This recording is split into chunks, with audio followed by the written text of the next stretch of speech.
kimia itu secara jangka pendek barangkali hasilnya besar, tapi jangka panjangnya justru merusak tanah. Kita tahu betul yang kita makan itu yang kita tanam, dan kita tahu ini nggak pakai kimia sama sekali. Dan sejak itu tuh saya pikir ini memang benar makan makanan yang tanpa kimia dan fresh itu memang penuh energi positif, dan itu juga yang memotivasi saya untuk berkebun lagi.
Selamat pagi, nama saya Ratna Cumita. Kita sekarang berada di kebun kami. Saya menyebutnya kebun rumah daun.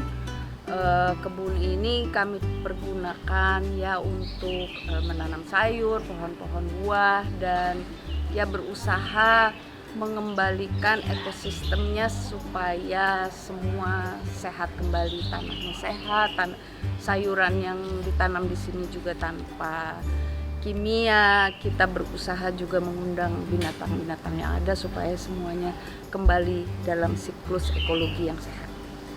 Ya, ini ada eksperimen dengan anggur. Pernah lebih banyak anggurnya, tapi hari ini udah harus dipetik, udah terlalu matang. Saya belum terlalu oke sih sama anggur. Ini bunga telang memang dipelihara, bisa dibikin minuman, bunganya dimakan juga bisa. Nah, di sini sebenarnya bunga matahari. Jadi ini bunga matahari belum berbunga. Kenapa perlu ada bunga-bunga? Karena bunga-bunga itu memancing serangga-serangga, dan serangga-serangga itu yang akan membantu pembuahan.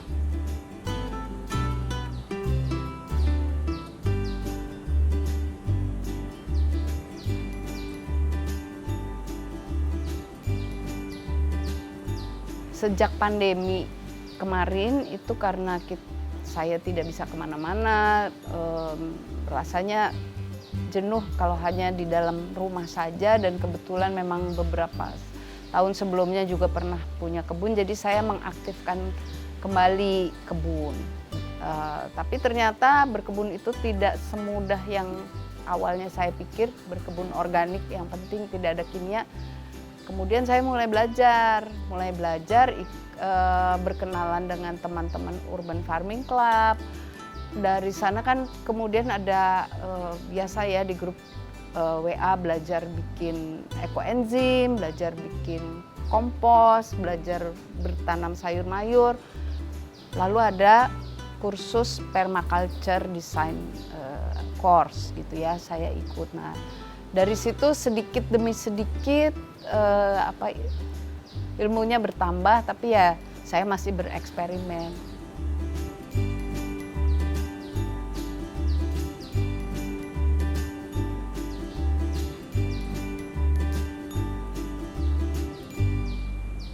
Oke, kita juga ada terong di sini. Ini masih kecil-kecil, tapi ada yang sudah bisa dipanen. Ada 2 nih.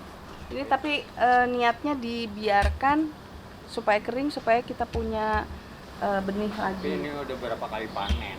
Iya, ini udah. Jadi kalau baru pertama kali biasanya buahnya banyak besar-besar. Kalau udah yang ketiga kali, keempat kali lebih kecil.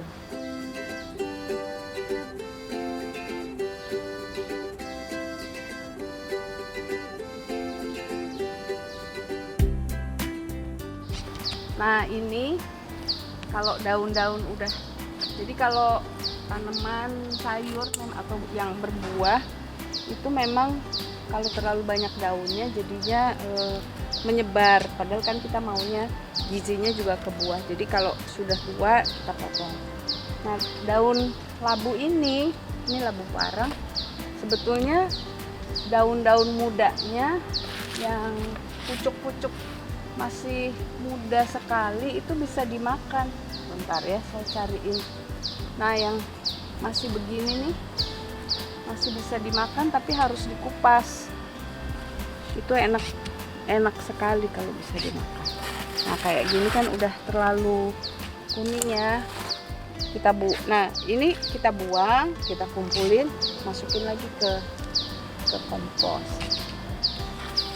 Ini ada bercak-bercak putih, mungkin karena hujan ya.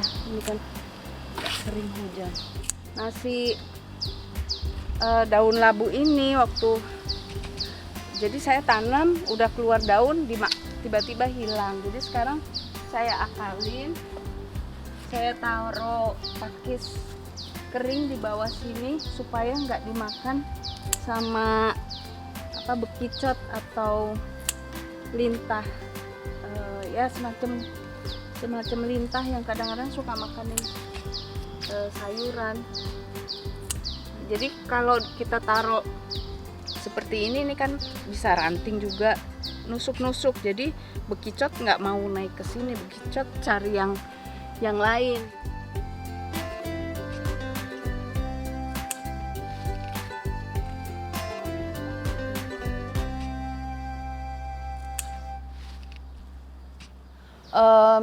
Pada awalnya memang saya berpikir berkebun itu supaya bisa produksi banyak dan bisa mendapatkan penghasilan tambahan.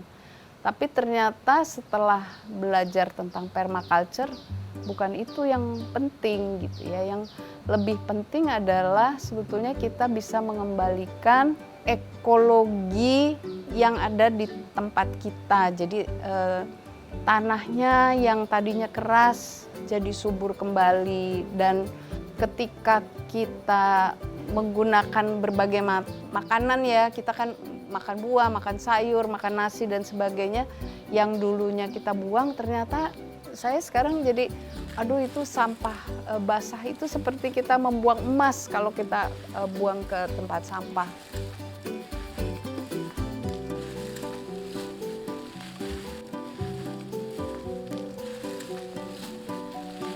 Bikin kompos dengan daun-daun yang banyak terus jadi panas itu akan mematikan patogen-patogen yang berbahaya. Itu sebabnya saya bikin pupuknya tuh macam-macam. Jadi kalau pupuk cacing memang makanannya khusus ya, nggak boleh yang pedas, nggak boleh yang berbau keras. Jadi bumbu-bumbuan tuh nggak bisa, jeruk nggak suka.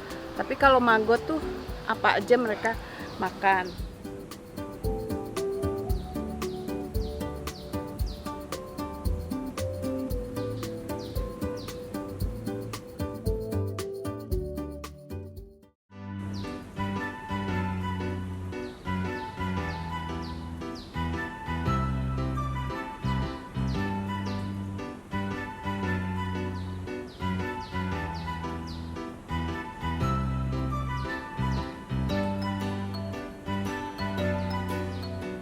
Hari ini kita mau panen daun jinten, panen pokcoy, lalu bunga telang. Sekarang saya panen daun jinten dulu. Ini nanti mau dipakai untuk campuran bikin dadar.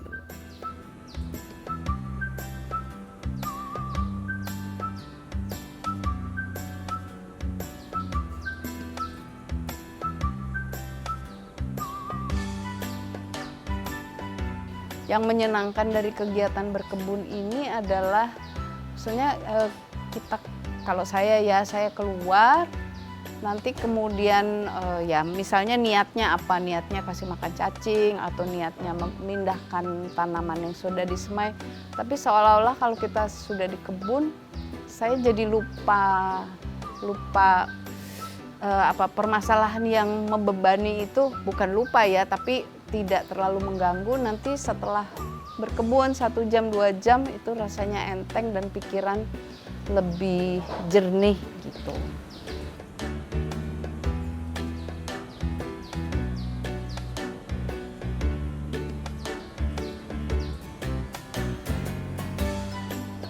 Pokcoy kalau yang ditanam di rumah memang bentuknya agak beda seperti yang di supermarket. Mungkin jenisnya agak beda, tapi sama-sama pokcoy.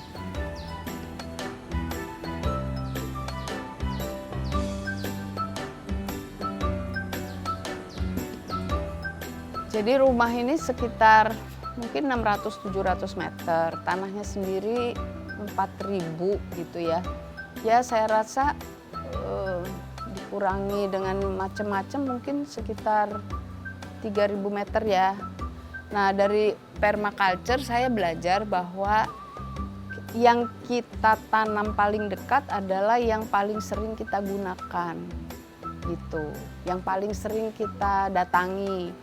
Nah itu sebabnya si sayur-sayur di sana. Kenapa nggak di sini? Karena di sini terlalu teduh, mataharinya kurang.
Yang pasti nomor 1 lebih sehat untuk kita ya.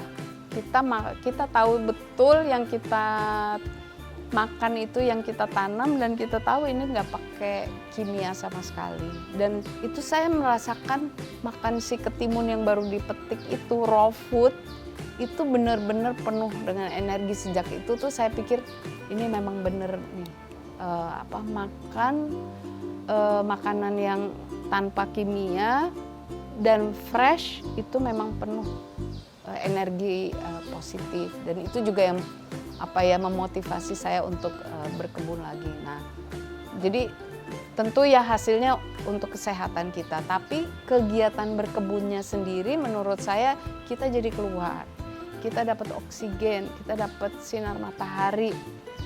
Itu secara fisik ya kita sehat, tapi secara psikologis juga itu stress releasing karena kita bisa fokus pada sesuatu yang lain.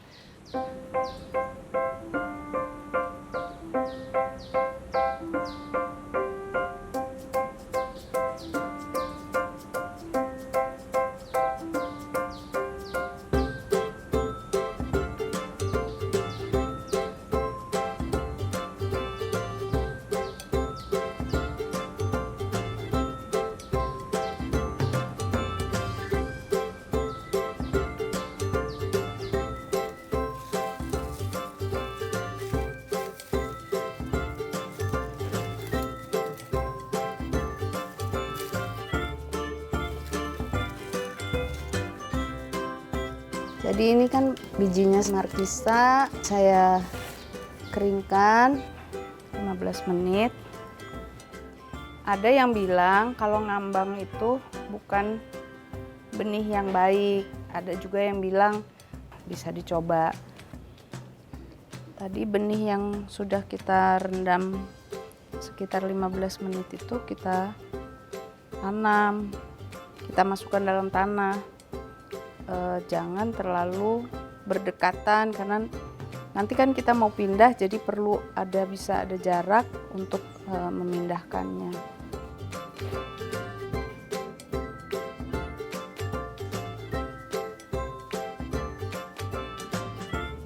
Nah, ketika pandemi itu saya mulai berkebun, saya pikir ya saya udah tahu semua gitu ya. Lihat waktu anak saya berkebun, yang penting tidak pakai kimia, itu aja patokannya. Dari kompos-kompos yang ada. Nah, awalnya ketika mulai itu kok tanamannya tidak sesubur yang saya bayangkan. Tanam kangkung itu kan gampang, cuman ditebar, tapi kok jadi kutilang, kurus tinggi langsing gitu.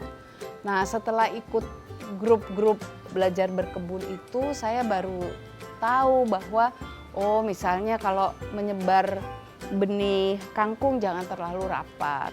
Tapi terutama yang saya sangat dapatkan adalah bahwa kita harus menyiapkan tanah yang sehat.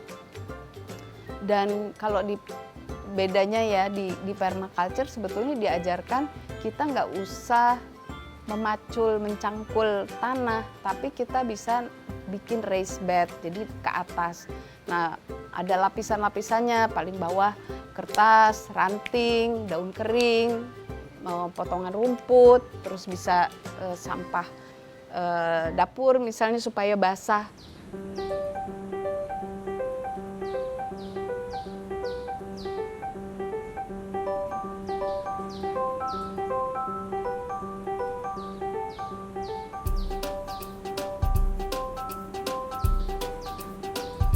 Saya sangat terbantu dengan adanya Pak Halim, adanya Pak Thohir gitu.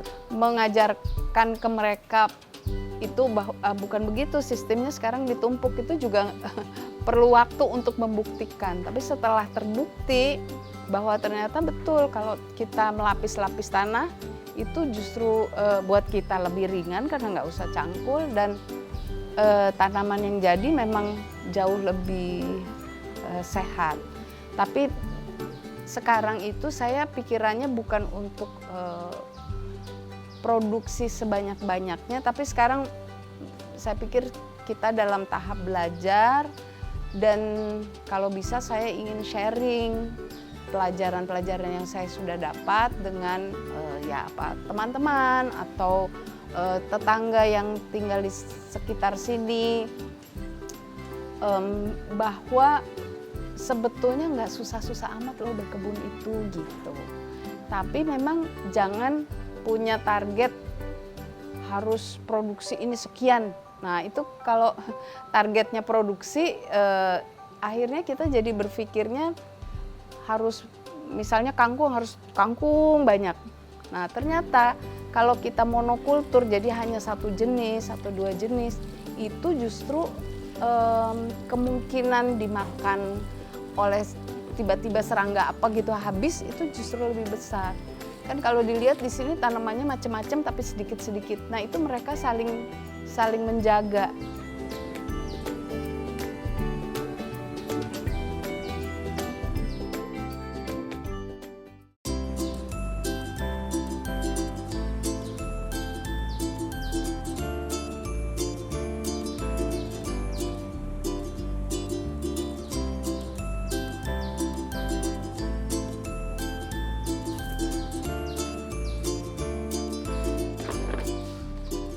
Cacing-cacingnya udah dikasih makanan nih, kalau mau udah bisa dipanen nih tanahnya, jadi nanti diayak supaya cacingnya nggak ke bawah, nanti cacingnya dikembalikan ke sini, dikasih tanah sedikit, dikasih sisa-sisa sayuran gitu.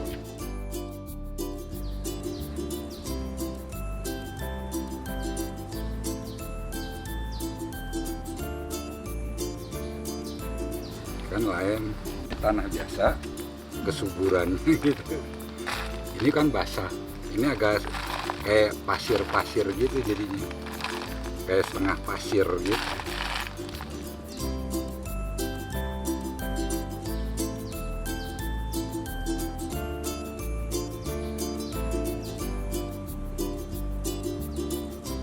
Jadi ceritanya tahun 96 saya kembali dari S2 di Jerman. Jerman kan orang memilah itu udah bagian hidup dari anak TK, mereka udah harus belajar memilah. Nah, pulang dari Jerman tahun 96 itu saya berusaha memilah dan ya itu mulai belajar cacing itu sekitar tahun mungkin 98 atau 99 gitu. Nah, karena ada cacing lebih milah lagi seperti itu. Dan kemudian tahun 2016 kita pernah ada domba. Domba itu juga kan kotorannya nanti dicampur sama daun-daun kering untuk bikin kompos. Intinya semua ada fungsinya. Jadi semua tuh ada vitamin yang berbeda-beda yang memang kita butuhkan.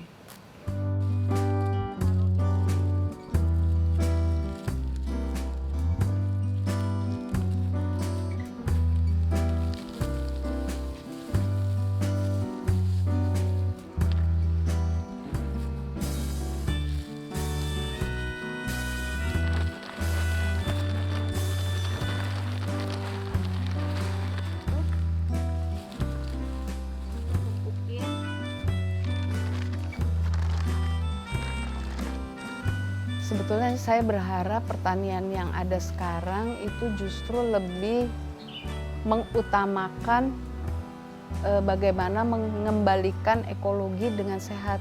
Karena cara-cara cepat yang pakai kimia itu secara jangka pendek barangkali hasilnya besar, tapi jangka panjangnya justru merusak tanah. Dan tanah itu kan sebetulnya yang paling penting untuk kita. Kita hidup di bumi, hidup di tanah. Tanpa tanah sebetulnya tanpa tanah yang sehat ya, makin lama ya kehidupan kita makin terancam seperti itu. Jadi ya mudah-mudahan dengan kalau orang mengetahui hal ini datang ke sini belajar, setidaknya memulailah sedikit. Mungkin nggak banyak orang yang nggak punya lahan seluas saya, tapi saya lihat dari teman saya yang di apartemen dia pakai planter bag gitu ya, lalu datang burung bulbul coba ke apartemen lantai 7, itu kan sesuatu yang amazing, dan kebahagiaan yang didapat dari teman saya dan ibunya itu luar biasa. Itu bahagia, itu kan juga sangat penting untuk kesehatan kita.